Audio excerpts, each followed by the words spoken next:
ఎన్నిలో discuss చేద్దాం. భరత్, బీహార్ ప్రజలు మళ్ళీ ఎన్డీఏకి ఎందుకు మాండేట్ ఇచ్చారు? దీనికి కారణం ఏంటి? So great victory.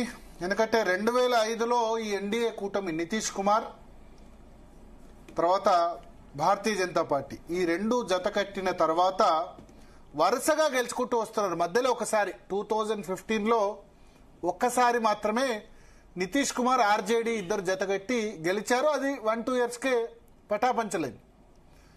So arithmetics ను బాగా వీళ్ళిద్దరు పట్టేసుకున్నారు, నితీష్ కుమార్ బీజేపీ, ఎవరు ఎక్కడ ఏంది అన్నది. ఇప్పుడు ఈ ఎలక్షన్ ఎంత పెద్ద విక్టరీ అంటే మీరు చూడండి, 89 సీట్లలో బీజేపీ 101 సీట్లలో పోటీ చేసి 89 అంటే almost 90% strike rate. Janata Dal 85% strike rate. Congress party strike rate చూడండి, 60 సీట్లో పోటీ చేస్తే 6 స్థానాలు అంటే 10% స్ట్రైక్ రేట్.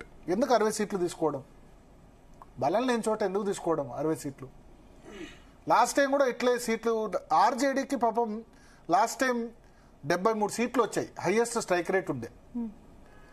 లాస్ట్ టైం కూడా ఇట్లే తీసుకుని దాదాపు 60 సీట్లు తీసుకుంటే 18 గెలిచారు. వాళ్ళు తీసుకున్న సీట్లో చాలా ఎక్కువ గెలిచారు ఆర్జేడీ, తేజస్వి యాదవ్.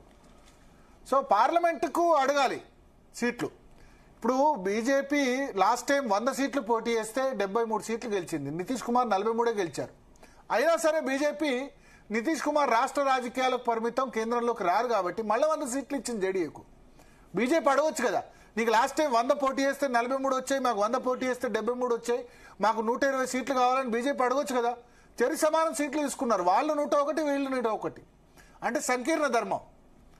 కాంగ్రెస్ తో సంబంధం లేకుండా 143 క్యాండిడేట్ తేజస్వి యాదవ్ ఒక దశలో అనౌన్స్ చేశాడు. సరే, ఎందుకు మళ్ళీ ముస్లిం మైనారిటీ ఓట్ అని చెప్పి చేశాడు, అత్యధిక సీట్లు తీసుకోవడం. రెండోది, రాహుల్ గాంధీ బీహార్లో తీసుకోవాల్సింది ఓటు చోరీ అంశం కాదు. బీహార్లో పబ్లిక్ ఇష్యూస్ చాలా ఉన్నాయి కదా. ఓట్లు తీసేస్తే ఇప్పుడు నా ఓటు పక్కోడు ఓటు పోయిందని నేను వ్యతిరేకంగా ఓటేస్తానా అధికారానికి? నా ఇష్యూస్ గురించి ఓటేస్తానా? ఓట్లు ఉన్నోడే కదా ఓటేసేది. నువ్వు ఓట్లు పోయినోడి గురించి గొడవ పెడుతున్నావు, దాన్ని ఒక దేశవ్యాప్త ఇష్యూ చేయాలనుకున్నావు. ఎందుకు చేయాలనుకున్నావు? నేను మహారాష్ట్రలో హర్యానాలో ఎందుకు ఓడిపోయానని సమర్థించుకునేందుకు చెప్తున్నావు. ఏది గెలిచావు మరి?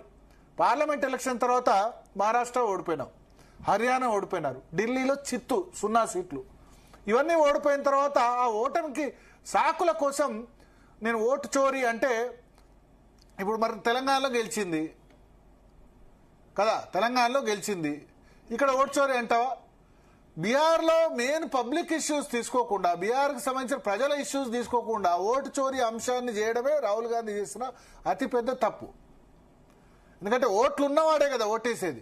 అదే మీ క్యాడర్ అంతా కూడా ఉండి ఓట్లు పోకుండా ఉండి వాళ్ళు ఓట్లు ఎవరైతే తీసేశారో దాన్ని ఫైట్ చేస్తే ఉండేది. హర్యానాలో అంత పెద్ద క్యాడర్ ఉంది కాంగ్రెస్ కి, మహారాష్ట్రలో కూడా అంతకుముందు చాలా సంవత్సరాలుగా అధికారులు ఉన్నారు, ఈ గవర్నమెంట్ కంటే ఉంది. వాళ్ళు కర్ణాటకలో మాదేపూర్ అసెంబ్లీలో ఓట్లు పోయినాయంటే కర్ణాటకలో అధికారులు ఉంది సిద్ధరామయ్య గవర్నమెంట్. మీ క్యాడర్ ఏం చేస్తున్నారు? గవర్నమెంట్ చేతిలోనే ఫంక్షనింగ్ అంతా నడుస్తాయి కదా, ఈసీ కానీ మిగతా అన్ని కూడా స్టేట్ గవర్నమెంట్ చేతిలోనే ఉంది. ఇక్కడ ఏమన్నారు? కేంద్రంలో బీజేపీ ఉన్న బీఆర్ఎస్ ఏం ఆరోపిస్తుంది? ఎన్నికల సంఘం పూర్తిగా కాంగ్రెస్ పక్షం వహించిందన్న తప్ప ఎన్నికల సంఘం బీజేపీ పక్షం వహించిందని అన్నదా? రాష్ట్ర గవర్నమెంట్ చేతిలో, రాష్ట్ర ప్రభుత్వం చేతిలో ఎలక్షన్ మిషన్ ఉంటుంది. సో ఓటు చోరీ అంశాన్ని బీహార్లో తీసుకోవడమే రాహుల్ గాంధీ చేసిన అతిపెద్ద మిస్టేక్. బీహార్ పబ్లిక్ ఇష్యూస్ తీసుకుంటే 6 సీట్లు కాకపోతే 12 సీట్లన్నా వచ్చుండేవి. ఓటు చోరీ అని చెప్పి, ఓటు యాత్ర, ఓటు అధికార యాత్ర అని చెప్పి తీసుకోవడం బిగ్గెస్ట్ బ్లండర్. పైగా హైకమాండ్ కల్చర్ ఎవరిని ఎదగనివ్వదు.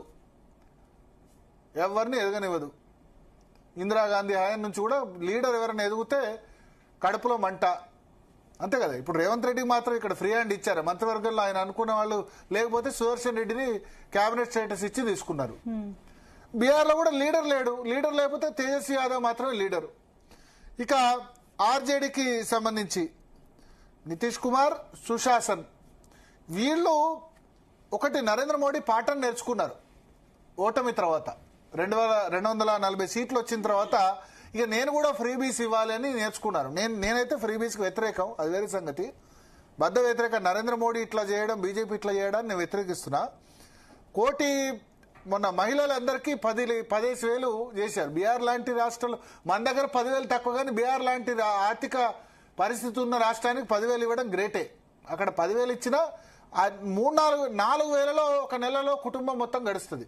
4 వేలలో గ్రామీణ ప్రాంతాల్లో హాయిగా బతికేయచ్చు. బీహార్లో అంత కాస్ట్ ఆఫ్ లివింగ్ చాలా తక్కువ ఉంటుంది. అందుకనే కదా మైగ్రెంట్స్ ఇక్కడ వచ్చి రైస్ మిల్లో వాటిలో 10,000 12,000కి ఇక్కడ పనిచేస్తున్నారు కదా. సో 10,000 12,000 అంటే మన వాళ్ళు దుబాయ్ గల్ఫ్ పోయినట్టు బీహార్ వాళ్ళు ఇక్కడికి వస్తున్నారు. సో ఆ 10,000 ఇవ్వడం చాలా ప్లస్ అయింది. ప్లస్ సుశాసన్, నితీష్ కుమార్ మాటలు తక్కువ చేతలు ఎక్కువ. మహిళా ఓటర్లు ఈసారి ఎన్డీఏ వైపు బలంగా ఈసారి కాదు 20 సంవత్సరాలుగా ఎన్డీఏ వైపే ఉన్నారు బీహార్ లో. ఎందుకంటే నితీష్ కుమార్ వచ్చిన తర్వాత జంగిల్ రాజు పోయింది, ఆటవిక రాజ్యం పోయింది. అప్పుడు రేపులు, అత్యాచారాలు, హత్యలు ఇవన్నీ ఉన్నాయి కాబట్టి ఎప్పుడు నితీష్ కుమార్ వాళ్ళ ఫేవరెటే. మద్య నిషేధం చేశారు, చాలా మంది తెలియదు. మద్య నిషేధం గుజరాత్ తర్వాత ఇప్పటికీ మద్య నిషేధం అమల్లో ఉన్న రాష్ట్రం బీహార్. సో మహిళలు ఎవరు కొట్టేస్తారు? మద్యం వల్ల ఎఫెక్ట్ అయ్యేది ఎవరు? మహిళలు కదా.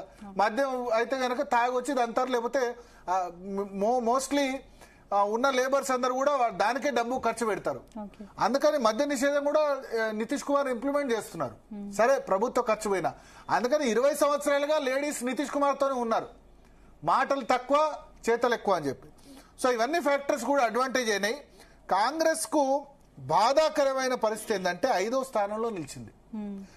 మొదటి స్థానం భారతీయ జనతా పార్టీ 89, జనతాదళ్ యునైటెడ్ 85, రాష్ట్రీయ జనతాదళ్ 25, లోక్ జనశక్తి పార్టీ కూడా ఆఖరికి 19 సీట్లు వచ్చాయి. కాంగ్రెస్ 6 స్థానాలు, మజ్లిస్ 5 స్థానాలు. కాంగ్రెస్ 60 స్థానాల్లో పోటీ చేస్తే 6, మజ్లిస్ 23 స్థానాల్లో పోటీ చేస్తే 5 సీట్లు. లోక్ జనశక్తి మజ్లిస్ మీకు కిషన్ గంజ్ ఏరియాలో క్లీన్ స్వీప్ చేసింది. కిషన్ గంజ్ దేశంలో అత్యధిక ముస్లిం పాపులేషన్ ఉన్న ప్రాంతం. దేశంలో అత్యధికంగా ఏ జిల్లాలో అయినా ముస్లిం పాపులేషన్ ఎక్కువ ఉందంటే కిషన్ గంజ్. 70% ముస్లింస్ ఉన్నారు. ఈవెన్ మీకు హైదరాబాద్, ఓల్డ్ సిటీ, మిగతా జిల్లాల కంటే కూడా ఎక్కువ 70% ముస్లింస్ ఉన్న ప్రాంతంలో మజ్లిస్ అక్కడ 5 సీట్లు గెలిచింది. లాస్ట్ టైం కూడా 5 సీట్లు గెలిస్తే కాంగ్రెస్, ఆర్జేడీ ఆ ఎమ్మెల్యేలందరినీ కూడా వాళ్ళలో కలిపేసుకున్నారు. మళ్ళా సీమాంచల్లో అదే ప్రాంతంలో అదే ఏరియాలో మజ్లిస్ 5 సీట్లు గెలిచింది. ఓవైసీ ఇక్కడ నవీన్ యాదవ్ నామినేషన్ లో పాల్గొని డైరెక్ట్ గా అక్కడ పోయి ప్రచారం చేశాడు. 5 సీట్లు కల్పించుకొచ్చాడు. ఇవాళ కాంగ్రెస్ కు వచ్చిన ఆ 5 సీట్లో ఆ కిషన్ గంజ్ ప్రాంతంలోనే కాంగ్రెస్ కు మళ్ళీ వచ్చాయి. ఆర్ఆర్యా, ఫోర్బ్స్ గంజ్, కిషన్ గంజ్. అంటే ఈ 6 సీట్లో 3 సీట్లు మైనారిటీ బెల్టే. సో ఎప్పుడు కూడా Congress appealing to minorities only Bihar లో. సో మిగతా చోట్ల మిగతా ఓటు రాలేదన్నట్టే కదా. ముస్లిం యాదవ్ కాంబినేషన్, యాదవ్ కు ఆర్జేడీ కలిసి వచ్చిందేమో కానీ కాంగ్రెస్ రాలేదు. స్వయంగా బహుశా మరి రాఘవ్పూర్ లో గెలిచాడో లేదో ఒకసారి చెక్ చేస్తాను. ఆ రాఘవ్పూర్ లో అప్పుడైతే ట్రైలింగ్ లో ఉండే మన తేజస్వి యాదవ్. అతను లాస్ట్ టైం చాలా బాగా పర్ఫామ్ చేశాడు. ఈసారి గెలిచాడు 14,532 ఓట్లతో. ఒక దశలో వెనుకలో ఉండే తేజస్వి యాదవ్ గెలిచారు చివర్లో. బట్ ఏదేమైనా చాలా డిసప్పాయింటింగ్ రిజల్ట్ ఫర్ కాంగ్రెస్. ఏది పార్లమెంట్ ఎలక్షన్స్ తర్వాత ఏది కూడా బాగా జరగట్లేదు. ఆత్మసమీక్ష చేసుకోవాలి, వాళ్ళు ఎందుకు ఓడిపోతున్నారు ఏందనేది. హైకమాండ్ కల్చర్ తగ్గించి ఇక నుంచైనా ప్రాంతీయ నేతలకి అక్కడ లీడర్స్ ని లేపితే కాంగ్రెస్ పార్టీ బాగుపడుతుంది. ఇంకా రాహుల్ గాంధీ డామినేట్ చేయాలి, మిగతా వాళ్ళు చేయకూడదు అంటే గనక ఖచ్చితంగా ప్రాబ్లం. ఎబిలిటీస్. సోనియా గాంధీ ఒక దశలో కొన్ని చోట్ల విలాసరావు దేశ్ముఖ్ మహారాష్ట్రలో వైఎస్ రాజశేఖర రెడ్డికి ఫ్రీ హ్యాండ్ ఇచ్చారు. ఆ ఫ్రీ హ్యాండ్ అటువంటి హ్యాండ్ అవసరం లేకపోతే అస్సాంలో తరుణ్ గొగోయ్కి ఇట్లా 2-3కి ఇచ్చారు, ఇందిరాగాంధీ లాగా కాకుండా. ఇప్పుడైతే అది సాధ్యపడదు. ఎందుకంటే మోడీ టాలెంట్ నేత, మోడీ పేరు చెప్పుకొని దేశంలో గెలవచ్చు. కానీ రాహుల్ గాంధీ పేరు చెప్పి దేశంలో గెలిచే పరిస్థితి లేదు, అది వాస్తవం. కర్ణాటకలో గెలిచారంటే సిద్ధరామయ్య వెరీ పాపులర్. గెలిచిన తర్వాత డీకే శివకుమార్ని ఇప్పటికీ చీఫ్ మినిస్టర్ పదవి ఇవ్వలేకపోతున్నారు. సో ప్రాంతీయ నేతలను బలపరచాలి. ఇక్కడ రేవంత్ రెడ్డి వల్ల అధికారంలోకి వచ్చింది, నో డౌట్, పిసిసి అధ్యక్షుడిగా ఉండబట్టి. సో కాంగ్రెస్ పార్టీ కూడా పాఠాలు నేర్చుకోవాలి. మాట్లాడదాం మనతో పాటు అమర్నాథ్ గారు.